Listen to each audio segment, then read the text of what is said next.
this kind of brief. I don't really have the same kind of swag that Pops had on stage, so I just wanted to take this opportunity to thank all of you for being here. The amount of love and support has really, truly been amazing.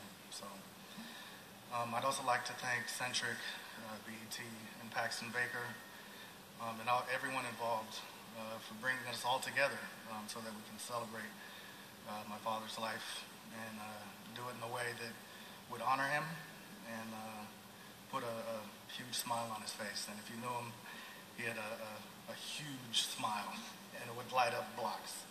So thank you guys, I appreciate it.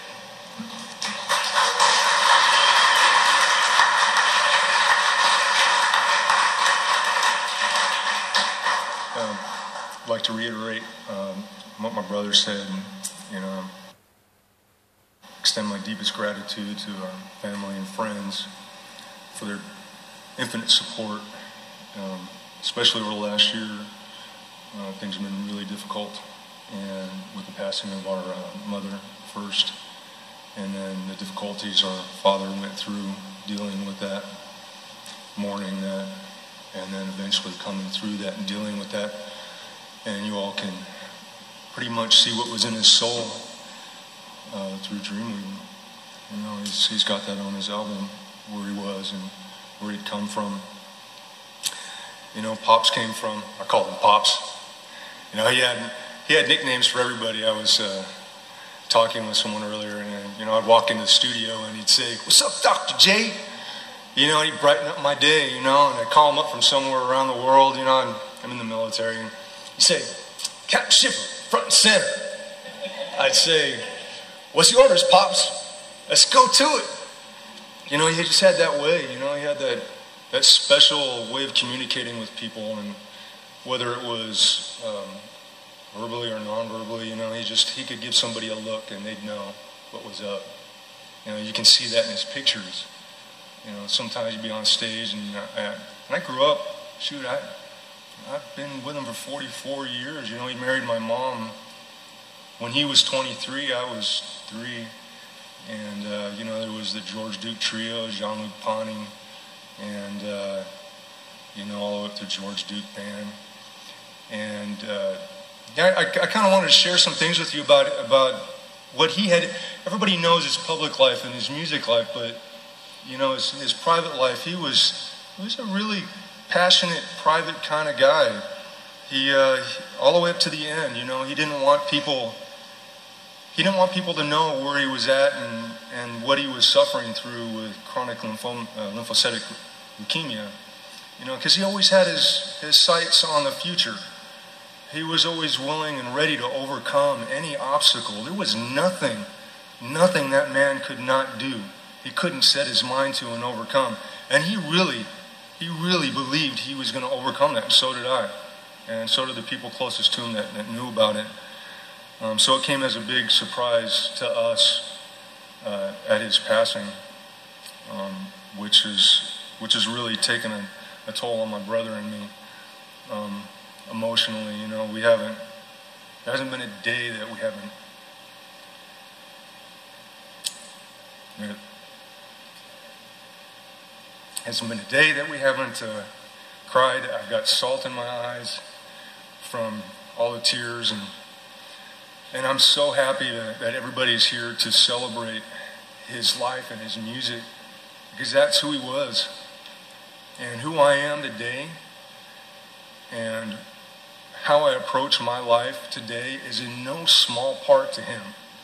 No small part. You look back to 1969 when he met my mom and decided to marry her. Marrying into a mixed family back then, during the Vietnam War, things were tough. It wasn't easy. Society has a different viewpoint on things nowadays. It's just different now. And for him, he knew that he would bend everything with his will. He knew that through his music and his way with music would change lives, and he focused hard on that. I remember hours and hours of him rehearsing, practicing, playing.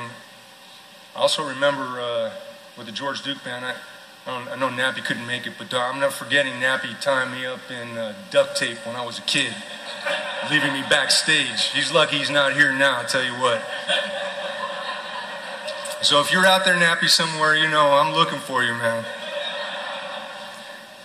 But I've got a lot of love and respect for all of the musicians that are here today and that have touched my life personally. I know that from watching my father, I know that it's not everything that everybody sees, you know, the finished product. You know, they look at an album, or they look at you on a video, or they see you up on stage and they see the polished product. But I watched from the very humble beginnings of my dad, the sacrifice and the work that it took to get there. And so when I look at each one of you, I know, I see it. And I really appreciate that. And I appreciate you all coming out here today. I just want to wrap up by letting you all know that I learned a lot from my dad. And the biggest thing that I learned was that no matter what, you can do whatever you want through diligent and hard work. That's what he did. He worked. I'd see him come up. He had a studio in the house, and he would come up at like 3:30 in the morning after working all day just to unwind. You know, because of example, I'll never quit anything I ever do. Never. The guys that I work with under austere conditions always wonder why it is that I keep moving forward, keep pressing forward, even under the most difficult conditions. And I don't tell them that it's because of my father and the example that he set for me. But that's what it is. It's from living with him all those years, you can't help but pull off the best qualities. The best qualities in him. I think about him often, and I strive to be more like him. And as I go forward in my life, I'll continue to reminisce and to think about those qualities and to try to replicate those qualities in my life. I'll miss him. He was my friend.